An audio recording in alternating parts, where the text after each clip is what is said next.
Let's go to Steven. Steven, you on the line? Yeah, I'm here, Jason. Thanks.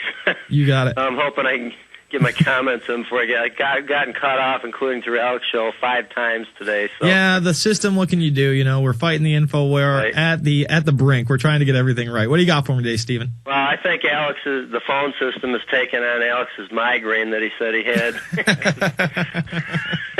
But anyway, 2 quick things. First of all, about this show called Shooter at Fort Hood.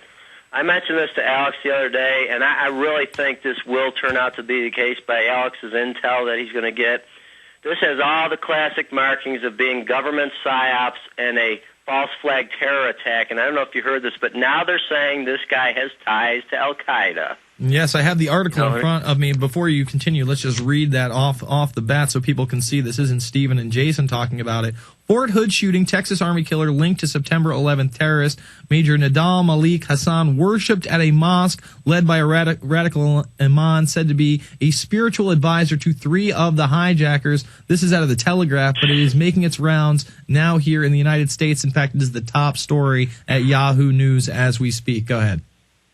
Yeah, so I think the fact that they're tying this in now with 9/11, that gives it away. You know, plus, you know, people that are in the know about this, any real Muslim will tell you they don't yell, God is great. They yell, God, you know, Allah is God and Muhammad is his prophet. I mean, you guys have brought that out with the hijackers that they said were, you know, the ones that perpetrated 9/11. It was the same thing, Allahu Akbar, and that's not what these, you know, the real Muslim terrorists yell. So, I mean, to me, it's just a dead giveaway, and, you know, time will tell. And I also agree with Alex. I think this guy was on psychotropic meds, and he's a, you know, government-controlled, mind-controlled, you know, like MK Ultra type of dude. Well, that is a possibility, but if you look at the early reports, and again, the early reports said this. First of all, that they had killed the guy, number 1. Number 2, there was a second shooter. There was a second shooter, and that they were in pursuit of him, and he somehow had gotten off the base, so they were locking down the base in the area neighborhoods.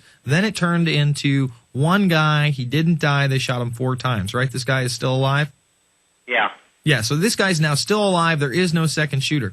Now, again, 13 people were killed. Another 31 were injured. Now, they're saying the weapons that he used held 20 clips each. So 20 shots, he had 2 guns. Now, they're saying that he let out over 100 rounds, which means he shot off both of his guns and reloaded twice. Twice on a military base where you would think that the people would be the most heavily armed and able to take him out before, say, 13 people died. Now, that's the only assessment I can come up with because, again, you just talked about the fact that they're now tying this into September 11th terrorists, and either way, Joe Lieberman has launched his own investigation and said there needs to be a homegrown terrorist report made on this guy, and that he may fit in with domestic extremists. This is out of the Wall Street Journal. Yeah. So, you know, tying those points together, no matter what you look at, you're going to see greater gun restrictions in the state of Texas and probably new federal requirements abroad. Go ahead. The other thing I just wanted to comment on real quick was about this so-called health care, you know, that got pushed through the House last night. Here's the thing. You know, first of all, what we have in America, they keep, you know, Hitler said this, Bernays said this in his book Propaganda. If you repeat something long and loud enough, people believe it. We do not have a health care system. We have a disease management system here in America, and it's a fact. Every year, doctors are the #1 cause of death. 225,000 people a year through botched surgeries, misdiagnosis, wrong medications, etc. Of course, you don't hear nothing about that through the government-controlled media, and that's because the AMA works for the same people that Big Pharma does, and that's the globalist eugenicists. And that's my bottom line point. This health care bill, and Alex has brought this out, more than the economic impact, it's about eugenics. It's to get us all slaves of the system, just like they got all the old folks right now. And I'm a health insurance agent, and, you know, I just see this all the time. You get all these people, some of them on as many as 19 medications a day, but, you know, through this so-called, the government is their primary health insurance, Medicare. And so, you know, if they're secondary, they can have a supplement, which they have to pay a monthly premium, but a lot of them can't afford that, so they have to go to what's called a Medicare Advantage plan. And, you know, they're talking about cuts in that, et cetera, but, you know, this whole thing with this bill It's about eugenics. It's about forcing us to become their slaves so that they can just kill us all, because that's their end game. And so that's the real deal I see with this health care bill. And, you look at what's happening. They're just pushing everything through, accelerating it real quick right now, because like you and Alex have pointed out, Obama's ratings have gone way down. He's going to be a one-term president, and so they're just going to use him as much as they can and, then shove him off to the side, just like they always do. And in the meantime, the real criminals get off scot-free. And that's why it's so important. I've told this to so many people. Look past the puppet. Support Ron Paul's bill to audit the Fed. That's where the criminals are, and that's what people better wake up to. Absolutely. Thank you so much for the call, Stephen. And let's pray to God that bill can get through. H.R. 1207. Apparently, some people are trying to stick some amendments on it that will basically take the teeth out of the bill. And they want to do that so that they can have the appearance that they audited the Fed without auditing the Fed. And we have to keep our eyes wide open on that bill. But even more so, we have to really keep our eyes on the prize, not only on this health care bill that now needs a 2/3 Senate vote, but we have to keep our eyes on this Copenhagen Treaty and what the rhetoric is going to be as we approach it.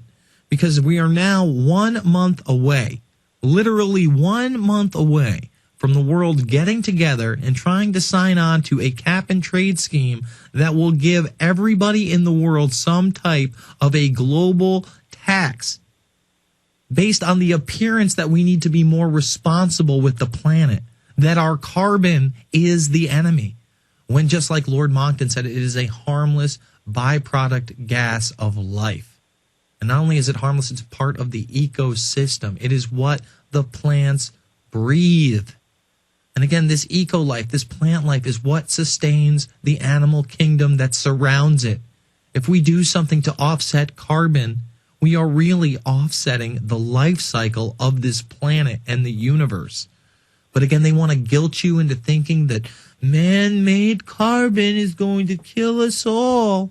That's why you see headlines in the UK that our appetite here for toilet paper in the United States is out of control. They're putting it to you like you shouldn't even be able to wipe your own ass. I'm sorry I have to be so vulgar and frank with you, but when those are the headlines in the Telegraph and they're setting up carbon cop kids out there, it is time to wake up and smell the coffee. It is time to step up and get on the phone with your local representative. It is time to say no to this through your congressman, through your senator, through your state senator, through your community. It is time to make proactive action your responsibility in your community. Preemptively get a bill out there that says we will not follow this Copenhagen climate cartel debauchery. This isn't a treaty. This is something to set up global dominance of the serfs in this nation and abroad. And it's going to start with a carbon tax here at home and in Europe and in the more industrialized nations, but it's going to make its way across the board. Again, they have to rise up from the third nations into the second world status and the first world nations into the second world status to have their new world order. And again, Barack Obama gets on television before the United Nations and says, no world order can stand when one nation rises above another nation. Well, to me, that is the essence of a complete and total globalist society under a one world government, where the tyrants that have already done so much to the populace, that have caused so much death and destruction and genocide abroad, consolidate their power even further as we are weakened to not only being on our knees permanently, but to literally being castrated as men in this country. Having the hope ripped from our chest, having the desire for goodness just stolen away, and letting us settle for the tyranny and this just disgusting moralist society that has been thrust upon us, just to accept it. Just to accept that, our children idolize people like Paris Hilton, who are nothing more than fame whores, and whores in reality. Final segment coming up after this. It's the Info Warrior with Jason Bermas. If you missed any of the program, you can go get the podcast over at theinfowarrior.com. We'll be back after this, Infowars.com, PrisonPlanet.tv.